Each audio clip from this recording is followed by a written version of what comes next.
Secondly, let's talk about health care. What are we hearing on health care? Oh, we're going to kick grandma off of Medicare and Medicaid. Again, not true. Totally not true. What they're doing with federal medical or healthcare coverage is they are under Medicaid, okay? And now Medicaid and Medicare are different.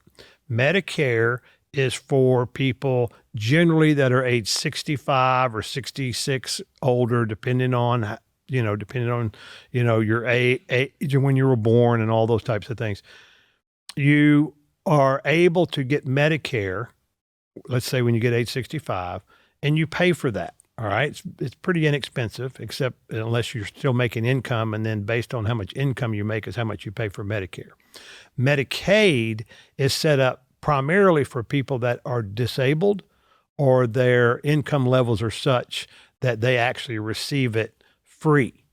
And what the big, beautiful bill is doing, which is fantastic because a lot of these things get abused, is they're requiring, they're requiring able-bodied men and women who don't have children. Now, the men child scenario doesn't come into play, but if a woman has young dependent children, they're not considered in what I'm about to tell you.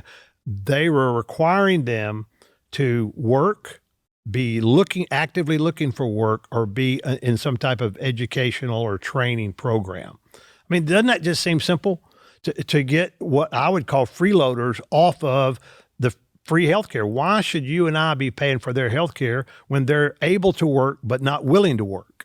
And this is something actually in the 90s that Bill Clinton put in play with the Republican Congress with Newt Gingrich as Speaker for welfare payments and what we might call SNAP today, food stamps and what have you, is that they had a work requirement in there. You had to be either working or looking for work if you were able-bodied. So there will be people there. The one thing is right. It's just, there's a little bit of truth in all of these misrepresentations that the Democrats are making is that there will be people that absolutely lose their health care under Medicaid. But it'll only be those people that are able-bodied and should be working, or at least should be looking for work or getting trained so that they can go to work. And the reason that this happened is when Obama was president, he removed some work requirements for Medicaid and other entitlements. And then when COVID came along, a lot of that stuff was expanded. And all we're trying to do now is rein it back in. And listen, for you and I, 11 million people supposedly that fall into this category, that'll be good. That'll make our healthcare system actually financially more responsible. So again, grandma, if you're disabled, if you're a mom with kids that doesn't have the income, it's not going to have any effect on your health care at all. It's only going to be on the people that are freeloading off the system and not working like you and I are to be able to pay for our health care. So that's really, really important.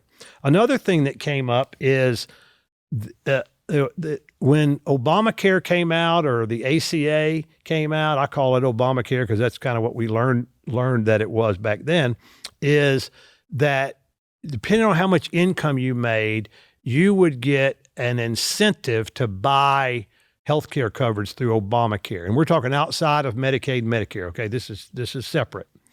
You had an incentive they gave you based on your financial situation. The less money you made, the more of an incentive they gave you, or a credit they gave you, made it a lot less expensive. Well, those credits it's set to expire at the end of 2025.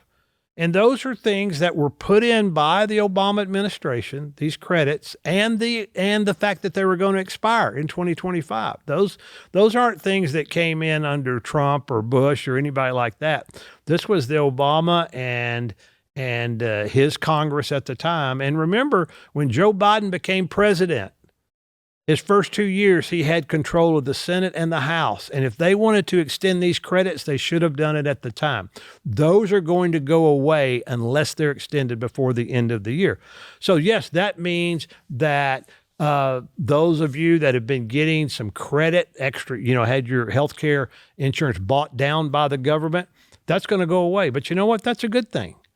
That's a good thing, because what's happened is, because of those government incentives were there, the only thing that's happened is healthcare has gotten more expensive and more expensive. Because if you're paying, $5 a month for top flight healthcare, you don't really care what the doctor charges you, right? Because you're not going to pay for it anyway. The only way we're ever going to get healthcare cost under control is by supply and demand. We're going to have to be participating in our own healthcare cost, and that will end up keeping healthcare cost reasonable. But if the government's paying it, or you don't have any incentive to make sure that you use your healthcare prudently, then it's going to just keep going higher and higher and higher.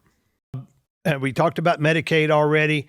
Actually, I used the wrong number. There's not 11 million. There's 4.8 million able-bodied men.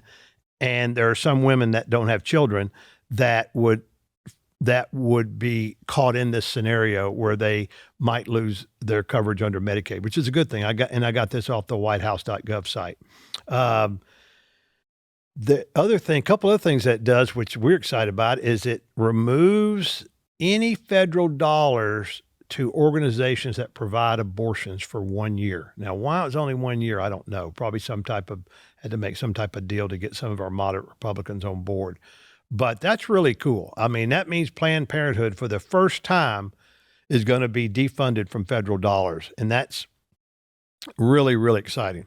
Also, it removes an estimated coverage for 1.4 million illegal immigrants that have figured out how to get free health care through the government. Not supposed to be eligible for it, but some states have allowed that.